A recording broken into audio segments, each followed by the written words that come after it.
Bonjour mesdames et messieurs, vous suivez le Flash Info de RTI 1. La TICAD 7 a refermé ses portes. Cette 7e conférence internationale de Tokyo sur le développement de l'Afrique s'est tenue du 28 au 30 août dernier à Yokohama au Japon et Amadou Gon Coulibaly y représentait le chef de l'État.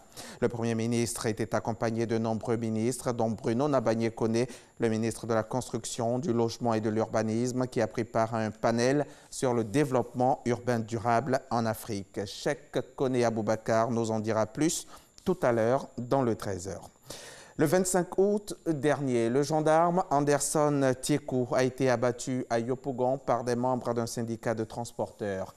Ahmed Bakayoko a tenu à présenter les condoléances à la famille éplorée. Le ministre d'État, ministre de la Défense, était hier à Yopougon, quartier Lavage, promettant à la famille que ce meurtre ne restera pas impuni.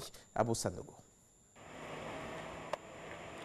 Le ministre d'État, ministre de la Défense Ahmed Bakayoko dans la commune de Yopougon, aux côtés de la famille du gendarme assassiné le dimanche dernier à Sikoji, quartier Lavage. Une visite pour traduire la compassion et le soutien du président de la République Alassane Ouattara et l'ensemble du gouvernement à la famille éplorée. Ahmed Bakayoko a indiqué que ce meurtre ne restera pas impuni. On ne se penche pas une mort par une autre mort ou par une autre agression. Ça ne pose pas les problèmes. Mais la justice va faire son travail. Et nous allons aider par notre travail à mettre ces délinquants à la disposition de la justice. Et nous serons à vos côtés pendant ces obsèques.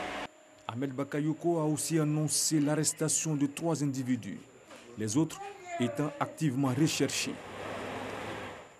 On va rester dans la commune de Yopougon pour parler fluidité routière, des jeunes gens déscolarisés pour la plupart. Si vous vous trouvez donc du côté du CHU de Yopougon, vous allez à coup sûr les rencontrer grâce à leurs efforts de régulation. Les embouteillages sont réduits dans la zone et la circulation moins pénible. Nos reporters Théodore Zouzou et Franck Quadio les ont observés durant une journée de travail. Leur reportage à suivre dans le 13h. Restez donc en place. On part en Tunisie, où l'instance supérieure indépendante pour les élections a publié hier samedi la liste définitive des 26 candidats à la présidentielle du 15 septembre, ainsi qu'un modèle de futur bulletin de vote. La campagne électorale commence demain lundi. C'est la première fois que l'élection présidentielle se tient avant les législatives en Tunisie depuis la Révolution. Ce premier tour sera déterminant pour le scrutin législatif du 6 octobre. Au moins 5 personnes ont été tuées par un homme qui a tiré au hasard sur des automobilistes dans les villes texanes d'Odessa et de Midland, dans le sud-est des États-Unis, avant d'être lui-même abattu par la police samedi.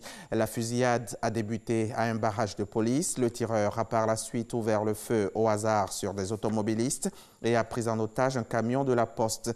Cette énième fusillade intervient moins d'un mois après qu'un tireur eut abattu 22 personnes dans une autre ville du Texas, à El Paso.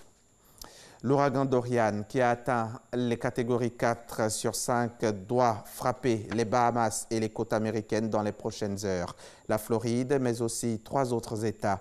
Les autorités appellent les habitants à rester prudents et à s'organiser. Il avance lentement, mais ne cesse de gagner en puissance. Ces vents soufflent à plus de 220 km/h. Actuellement, Donald Trump dit suivre la situation de près et parle d'une tempête d'une extrême violence.